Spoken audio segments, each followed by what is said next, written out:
ಇವತ್ತು ನಾವು ಆರಾಧನೆಯನ್ನು ಮಾಡುತ್ತಿದ್ದೇವೆ. ಋಗಂ ರಾವ್ಯತಿ ತೀರ್ಥ ರುದ್ರನಿಗೆ ಅಭಿಷೇಕವನ್ನು ಮಾಡುವುದರಿಂದ ಪರಶಿವ ಶಾಂತನಾಗಿ ನಮಗೆ ಅನುಗ್ರಹವನ್ನು ಮಾಡ್ತಾನೆ. ಕಾರಣ ಅಭಿಷೇಕ ಪ್ರಿಯೋ ಶಿವ ಅಂತ ತನ್ನ ಸುಭಾಷಿತ ವಾಕ್ಯ ಇದೆ.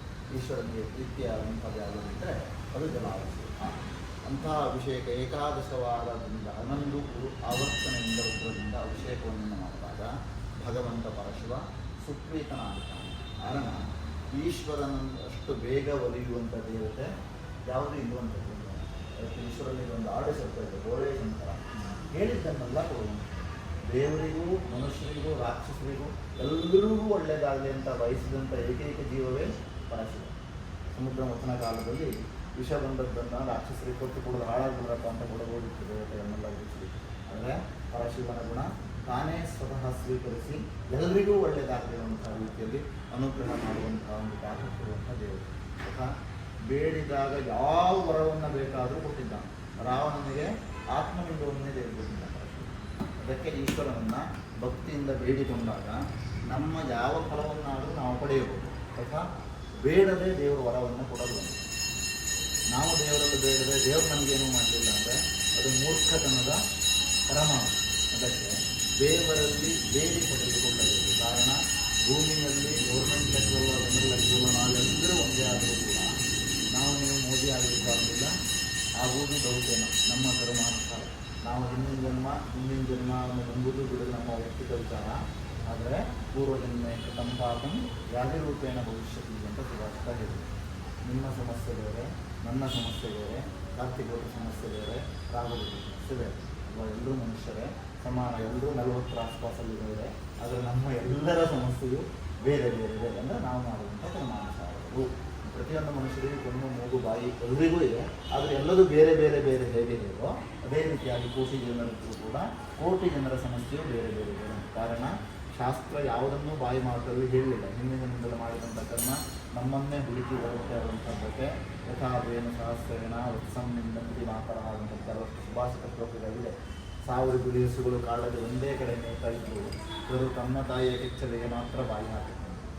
ಅದೇ ರೀತಿಯಾಗಿ ಕೋಟಿ ಜನರಿಗೂ ಕೂಡ ನಾವು ಮಾಡುವಂಥ ಕರ್ಮಾನುಸಾರಗಳು ನಮ್ಮನ್ನು ಹುಡುಕಿ ಬರ್ತಾರೆ. ಜೊತೆಗೆ ಕುಟುಂಬದವರು ಮಾಡಿದಂಥ ಪಾಪ ಪುಣ್ಯದ ಲೆಕ್ಕ ಮುಂದಿನ ಸಂತಾನದಲ್ಲಿ ಕಾಣ್ತಾ ಇರುತ್ತೆ.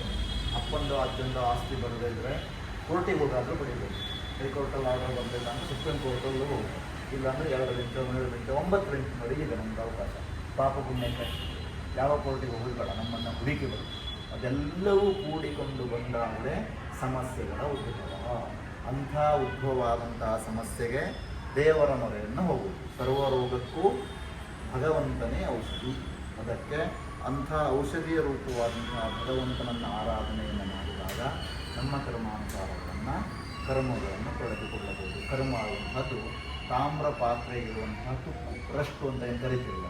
ರಷ್ಟು ಬಂದಾಗ ಅದನ್ನು ತೆಗೆದೇ ಇದ್ದರೆ ತಾಮ್ರ ಪಾತ್ರೆಯನ್ನೇ ರಷ್ಟು ತಿಂದಾಗುತ್ತೆ. ಆಗುತ್ತದೆ. ಅದೇ ರೀತಿಯಾಗಿ ಇರುವಂಥ ಕರ್ಮಾನುಸಾರ ಚಿಕ್ಕದಿದ್ದಾಗಲೇ ಅದನ್ನು ಬಾಧೆಯನ್ನು ನಿವಾರಣೆ ಮಾಡಿಕೊಂಡ್ರೆ ಮುಂದೆ ಬರುವಂಥ ಆಪತ್ತಿನಿಂದ ದೂರವಾಗಬಹುದು. ಅದಕ್ಕೆ ಭಗವಂತನ ಪರಶಿವನ ಮೊರೆ ಹೋಗ್ತಾ ಇದ್ದೇವೆ. ಭಗವಂತ ಮಾಡುವಂಥ ಪೂಜೆಯನ್ನು ಸ್ವೀಕರಿಸಿ ಭಕ್ತಿಯಿಂದ ಕೇಳಿಕೊಳ್ಳದೇ ಇದ್ದರೆ ಯಾವುದೂ ಪ್ರಯೋಜನ ಇಲ್ಲ. ಎಲ್ಲ ಹೊಳೆ ಉಳಿಸ್ಕೊಂಡು ಹೋಗಬೇಕು. ಹೊರೆ ಹತ್ರ ಕೆಲಸ ಪೂಜೆ ಮಾಡಿದ್ದೇನೆ, ನಾವು ನಮಗೆ ಒಳ್ಳೆಯದಾಗುತ್ತೆ ಸತ್ಯ. ಅದು ನಾವು ಪೂರೈಕೆ ನಾವು ಬೇಕಿದ್ದ ಉಳಿದುಕೊಳ್ಳೋದು, ನಾವು ನಿಮಗೆ ತಿಳಿದುಕೊಳ್ಳೋದು, ನಾವು ದೇವರಿಗೆ ಸಾಧ್ಯತೆ ಇಲ್ಲ. ಮಂತ್ರ ಔಷಧ ರೋಗ ಸುಭಾಷಿತವೇ ಇದೆ. ಒಳ್ಳೆ ಡಾಕ್ಟರ್ ರೋಗ ಬಂದಾಗ ಒಳ್ಳೆ ಡಾಕ್ಟರ್ನ ಹುಡುಕಿ ಹೋಗಿ ಆಸ್ಪತ್ರೆಯಿಂದ ಹೊರಗಡೆ ಬರಬೇಕಾದ್ರೆ ಡಾಕ್ಟರ್ ರೋಗವನ್ನು ಮಾಡುವ ಅಂತ ಬರ್ತದೆ.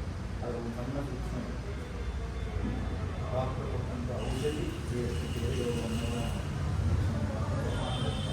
ಅದೇ ರೀತಿಯಾಗಿ ಅಲ್ಲಿ ಮತ್ತೊಂದು ಸೂಕ್ಷ್ಮ ಸ್ಪರ್ಶಕ ಇರ್ತದೆ. ಯಾವ ರೋಗಕ್ಕೆ ಯಾವ ಔಷಧಿಯನ್ನು ಕೊಡಬೇಕಂತ ಡಾಕ್ಟ್ರಿಗೆ ಗೊತ್ತಿಲ್ಲದೆ ಇದ್ದರೆ ರಿಯಾಕ್ಷನ್ ಆಗುತ್ತೆ.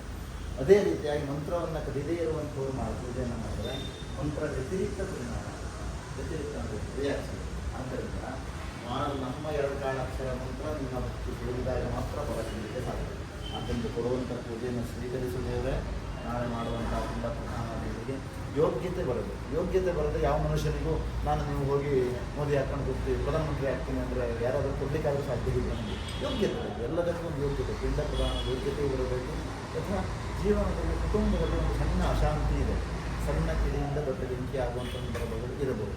ಎಲ್ಲರೂ ಮನಸ್ತಾಪ, ಮನಃಕ್ಲೇಶ, ದೌರ್ಮನಸ್ಯ, ಸಂಶಯ, ಅತಿಚಿಂತನ, ಅತಿಹಠ, ಮುಂದುತನ ಎಲ್ಲವೂ ನಿವೃತ್ತಿ ಆಗಬೇಕು. ಎಲ್ಲವನ್ನ ತೆಗೆಯುವಂಥ ತಾಕತ್ತಿರೋದು ಭಗವಂತ ಪರಶಿವ. ಆದ್ದರಿಂದ ಪರಶಿವ ಕುಟುಂಬಕ್ಕೆ ಒಂದು ಆನಂದ ಕೊಟ್ಟರು. ಆನಂದ ಒಂದಿದ್ದರೆ ಎಲ್ಲವೂ ಇದ್ದಂಗೆ. ಅಂಥ ಒಂದು ಆನಂದವನ್ನು ಕೊಟ್ಟು ನಾನು ಕೊಡುವಂಥ ಪೂಜೆಯನ್ನು ಸ್ವೀಕರಿಸದೇವೆ ಅಂತ ಭಕ್ತಿಯಿಂದ ಪ್ರಾರ್ಥನೆ ಮಾಡಬೇಕು. ನಮಸ್ತೆ ಅಸ್ತು ಭಗವನ್ ವಿಶ್ವೇಶ್ವರಾಯ ಮಹಾದೇವಾಯ ತ್ರ್ಯಂಬಕಾಯ ತ್ರಿಪುರಾಂತಕಾಯ ತ್ರಿಕಾಗ್ನಿಕಾಲಾಯ ಕಾಲಾಗ್ನಿರುದ್ರಾಯ ನೀಲಕಂಠಾಯ ಮೃತ್ಯುಂಜಯಾಯ ಸರ್ವೇಶ್ವರಾಯ ಸದಾಶಿವಾಯ ಶಂಕರಾಯ ಶ್ರೀಮನ್ಮಹಾದೇವಾಯ ನಮಃ.